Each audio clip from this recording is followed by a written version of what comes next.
لو أنزلنا هذا القرآن على جبل لو أنزلنا هذا القرآن على جبل لو أنزلنا هذا القرآن على جبل لو أنزلنا هذا القرآن على جبل لرأيته خاشعا متصدعا من خشية الله وتلك الأمثال نضربها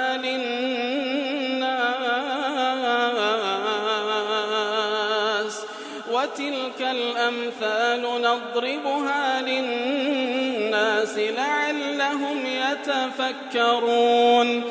الحمد لله والصلاة والسلام على رسول الله وعلى آله وصحبه ومن والاه. السلام عليكم ورحمة الله. برزان خوش حالم لواني 450 لواني كاين تفسير قرآن بيرزبيم وخزمتان بمبستي رزامندي رب العالمين وهبادان ايوه السودي لور بقرن. أعوذ بالله من الشيطان الرجيم. بسم الله الرحمن الرحيم. لئن بسطت إلي يدك لتقتلني ما أنا بباسط يدي إليك لأقتلك إني أخاف الله رب العالمين. بەڵێ خۆشەویستان وەکو لەوانەی ڕابردوو لە خزمەت ئاەتەکەی پێشووتر بووین کە رب العالمین باسی دوو کوڕەکەی ئادەم دەکا عەلەیهی سەڵات وەسەلام کە دەفەرمی وەتلو عەلەیهیم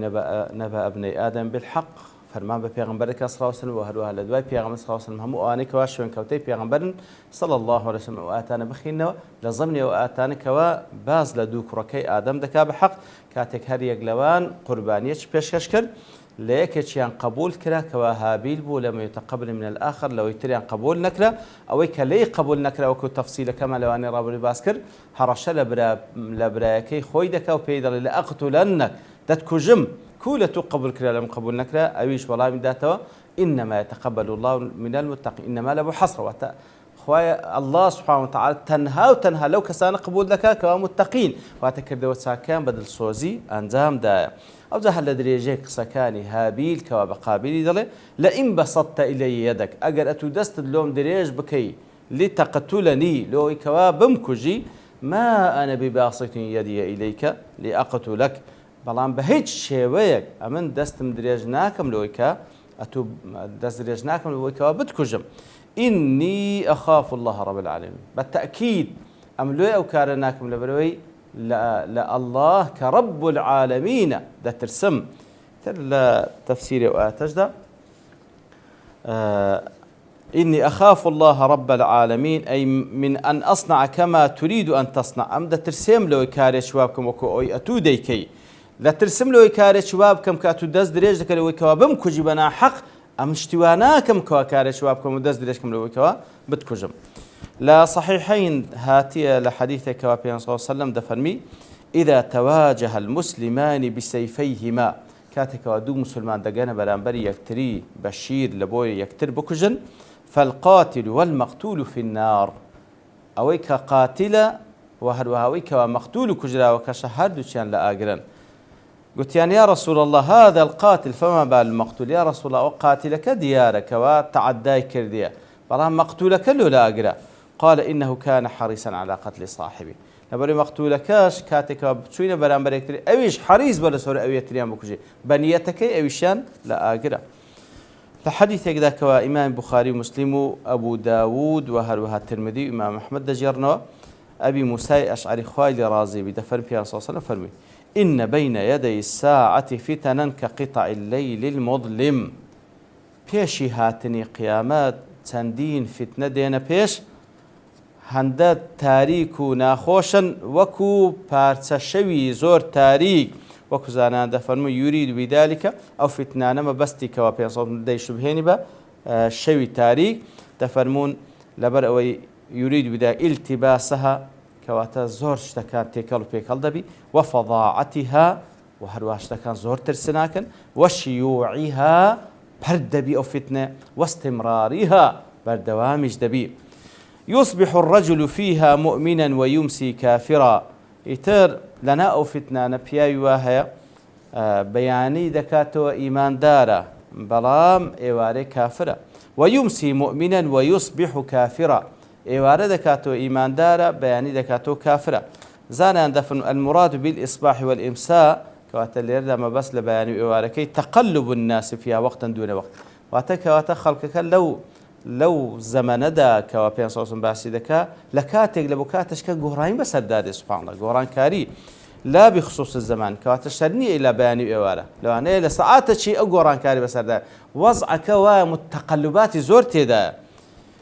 فكأنه كناية عن تردد أحوال وتذبذب أقوال وتنوع أفعالهم من عهد ونقض وأمانة وخيانة، وكأنما تعبير لويدك صلى الله عليه وسلم أو خلقا حال بالي لدقتش لو دقتش دقوري قسي دقوري كردوي دقوري لاني عهد بيماني باريستبي باشان خيانة دكا لأمانة وهروها كردوي ساق دكا كردوي خراب دكا سنة دكا بدعة دكا إيماني هي كفر دكا والعياذ بالله. كواتا تقلبات زور دبي لو حالتان أخوة بنامن دا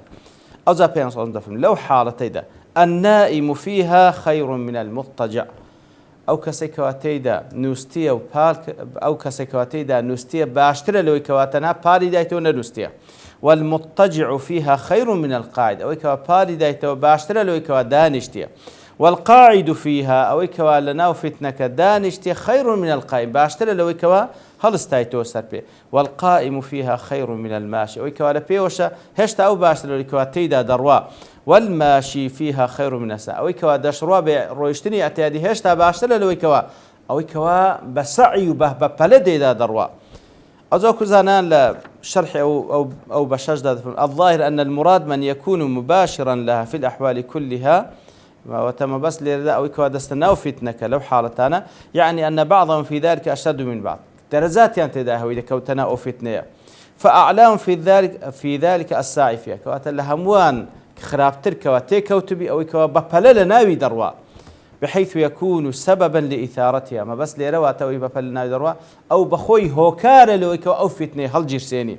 ثم من يكون قائما بأسبابها باشان لوي درجك أهون تلوي كوا هوكاركاني درزبوني فتنة بدزديني وهو الماشي أو كسي كوا دروا، ثم من يكون مباشرا لها أو اللويش أهون تلوي كوا تنها دستنا فتنة وهو القائم أو كوا ديشبهين بيكوا لبيورا، ثم من يكون مع النظارة ولا يقاتل إيواش هي لناو فتنكي تنها لو كساني كمراقبة دكا بخوي ناس تناو قتلكي لنيوان مسلمانان وهو القاعد وكو كسي كدانشتيا، ثم من يكون مجتنبا لها ولا يباشر ولا ينظر إيواش هي خوي دباريزي خوي دور قرتيا ندسيتا بيش نتمشاج دكا وهو المضطجع اليقظان بالي دايتوا بلام هشتاج بخبره، ثم من لا يقع منه شيء من ذلك إيواش هي هيز أوشتان ناكاتا ولكنه راض بلام راضي شبو فتنة وهو النائم واتنستيا بلام راضي شبو قضية. والمراد بالأفضلية في هذه الخير من يكون أقل شرا من فوقه كواتناو فتنة تندي الشر كم تربية أو باشترا على التفصيل المذكور به الشيوي كوابين صلى الله عليه وسلم باسكر كوات درجاته كاتي كوافتنان دينا بيش إيواه بخوي درستي دكا إيواه بخوي دبتس درستناك بلام سببه إيواه باشوي كوا دروس بو أويش دستناوي إيواه تنها لدور مراقبة دكا إيواه تنها بي خوشة براسو أنا همو درجاته نابي هيت يقلوا نبي بلام درجات الشان لقل يكتري جياوازا. ومن يشرف لها هر كسيك أي من تطلع لها بأن يتصدى وتعرض لها ولا يعرض عنها كوات هر كسيك بتصيروا لو فتنة نبكا خوي لنا باريزي تستشرفه هر كسيك روي تبكا خوي لنا باريزي فتنة كذا يجريته سبحان الله أن من طلع فيها بشخص قابلته بشرها سبحان الله هر كوي روي تبكي خد لنا باريزي توشي دبي خو بنامن ده أو زاد فرمي لو فتنانا قتلاها كلهم في النار لو فتنك لنيوان مسلمانا هل دجيسه كجرا وكان همو إلى آجرا. المراد بقتلاها من قتل في تلك الفتنة أو كوالنا أو فتنة ذا كجرا، وإنما هم من أهل النار لبرسل أهل جهنم لأنهم ما قصدوا بتلك المقاتلة والخروج إليها أعلاء دين ئەوانەی کەوە ناو فتنەیە شەڕ دەکەن و یەکتری دەکوژن مەبەستیانەوە نییە دین بەرز بیتەوە یان زوڵمێک لا بدەن یان ئەوتە کەسێک دەسەر حەقە بچن یارمەتی بدەن وإنما كان قصدهم التباغي والتشاجر طبعا في المال والملك ئەوانەی کەوا تێیدا دەکوژرێن مەبەستیان بەسەرخستنی حەق نییە و دیفاع لە با بڵێن مەزلوم نییە تەنها مەبەستیان زوڵمکردنە و هەروەها شەڕکردنە مەبەستیشیان بەدەستهێنانی ماڵ و مولکە ئیتر ئەوەی کەوا لەو پێناوی لەنا ئەو فتنان دەکوژرێ كلهم في النار فقال رجل يا رسول الله ومتى ذلك کەسێک گوتی یا رسول الله وكەنجین ئەو فتنەیە ڕوودا قال ذلك أيام الهرج ئەو ڕۆژەیە کەوا هەرج زۆر دەبی قال ومتى أيام الهرج طبعا هرج واتە القتل والقتل وكل حديث كاتێکەوە کوشتار زۆر دەبی باشە چ ڕۆژێکە ئەو ڕۆژە قال حين لا يأمن الرجل جليسا أو رجاء كوا بياو أمينية لو كسيك لقلي دادن شيء قالوا فما تأمرنا يا رسول الله باش فرمان بس بيدك لو رجاء كوا أو فتنة هل دجيرسي قال إذا نزلت أو وقعت أجر أو فتنة هات يعني هل جيرسا من كان له إبل فليلحق بإبله أجر حشتريه بابتسي لو خوي حشتر كان بخيبك ومن كان له غنم فليلحق بغنمه أو كوامري هي بابتي مردارية كي خوي بكرنا أو فتنة خوي ببارزي ومن كان له أرض فليلحق بأرضي أو كبارت زاويش بعد خوي بتي فلا حتيبك فقال رجل يا رسول الله أرأيت من لم يكن له إبل ولا غنم ولا أرض يا رسول الله أدي قد كسك هبو نحشتري هبو نمري هبو نعادي هبو تي خوي خريش أوشتانبك قال كسروا قسيكم وقطعوا أوتاركم وأويك والشر في ذكر لتيروا لكوان ولوشتانا أوانيك أدوات الشر هموي بشتينا واضربوا سيوفكم بالحجارة شيركانشتان لبرد بدن تاو تيجات يكي برواو نفري بينا كجري وألزموا فيها أجواف بيوتكم لما كان إخوتان دانشن فقال رجل يا رسول الله أرأيت إن دخل رجل علي داري وبسط يده ليقتلني يا رسول الله أدقم لمالكم دانشتن بلام ليم هات تجوري ويستي بمكجي في صلى الله عليه وسلم فرمي فادخل بيتك برو لمالي خد دابنشا قال أرأيت إن دخل علي بيتي أدي أقر هذا لناو مال تعدى ليمكن قال فادخل مسجدك برو ناو مزقوتي وكن كخير ابني آدم وكو تاكتريني كركي آدم با كواد لي أقر أتوبتو بشم كجي أمن نامي وبتكجم وتلا أو آتيخين دولا إن بسطت إلي يدك لتقتلني ما أنا بباسط يدي إليك ليقتلك واصنع هكذا وقبض الرسول صلى الله عليه وسلم بيمينه على الكوع أو زبيان صلى الله عليه وسلم دست خوي أو هاجر فرمي أو هابك وقل ربي الله حتى تموت على ذلك واتدست خوي بقرأ وتشر إلى قلبك حتى لسر أو حارة هذا كجري اللهم هل بلغت اللهم هل بلغت اللهم هل بلغت صلى الله عليه وسلم سيزان فرمي خويا من جاياندم خويا جاياندم فقال رجل يا رسول الله أرأيت إن أكرهت حتى ينطلق بي إلى أحد الصفين أو إحدى الفئتين يا رسول الله كوات الليل ما بس تكتسيا يعني ناو في اثنين خود بارزي أجر هل لابد منه يا خشي قرتي أتشر مكة لقليان بلكو وكو تاكتريني دوكركي آدم با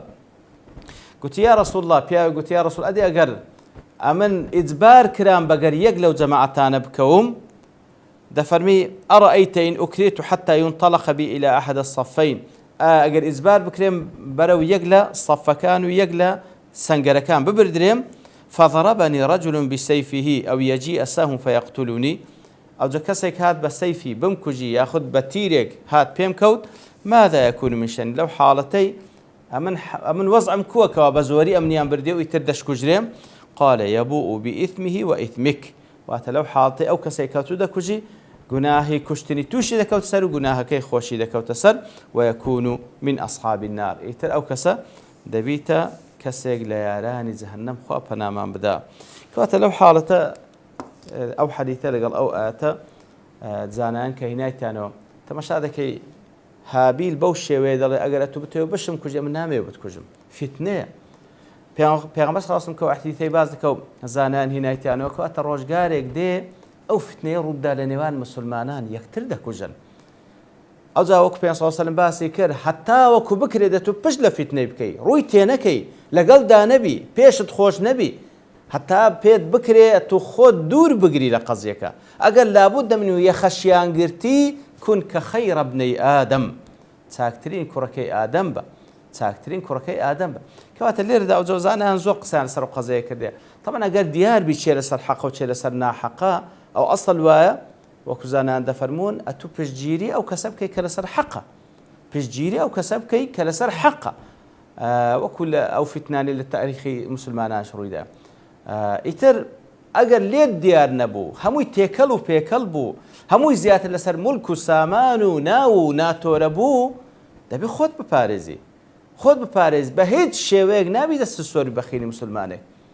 ئەگەر لابد دەمن و یەخێشیان گرتی ئەتوو بکوژ لەی باشتر نەوەک ئەتوو قاتل بی وەکو دوو کوڕەکەی یەک لە دوو کوڕەکەی ئادەمکەوە وەکو پێ خەیرە بنەی ئادەم چاکترینی کوڕەکەی ئادەم بە نەوەک ئەتوو قاتل بی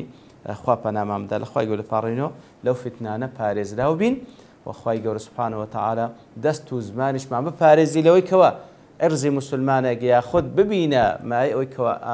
مسلمانێک ئازار بخەوە دەستمان وەخوای گەورەشتە پاڕێنەوە ئێمە هەموو مسلمان بپارێز لە هەموو فتنەیەک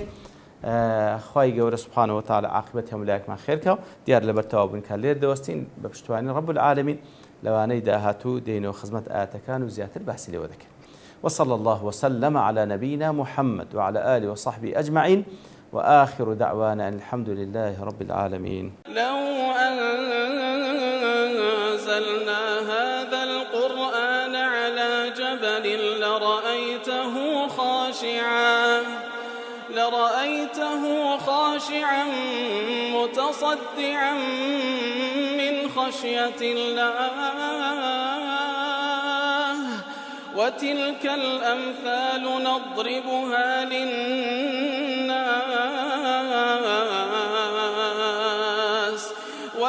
الأمثال نضربها للناس لعلهم يتفكرون